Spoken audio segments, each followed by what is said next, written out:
আসসালামু আলাইকুম। আমার হাতে যেটা দেখছেন এটা হচ্ছে সুলতান হাইব্রিড পেঁয়াজ। এটা ঘরে কয়শো গ্রাম করে দেন? তাতে কাকাতগুলো তো 8-9টা কেজি আছে। 8-9টা কেজি? হ্যাঁ, হাইট 10টা। এই দেন পেঁয়াজটা হচ্ছে 100 গ্রামের রহমান খার পেঁয়াজ। পরীক্ষামূলকভাবে এবারে উনি প্রথমেই সুলতান হাইব্রিড রোপণ করছেন।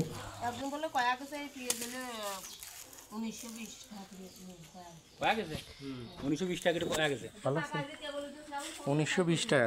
31% ভুঁইতে 150 মন আছে, তাতে যেটা বাম্পার ফলন বলা যায় তার চেয়েও বেশি।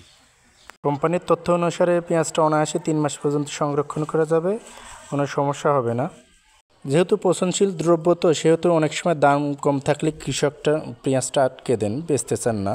এটা স্বাভাবিক যে কেউ আসলে লজে কেউ বিক্রি করতে চাইবে না, সেই অনুসারে কোম্পানি 3 মাস পর্যন্ত সংরক্ষণের কথা বলেছে। আমি সরকার ছবি নেবেন নাকি স্যার?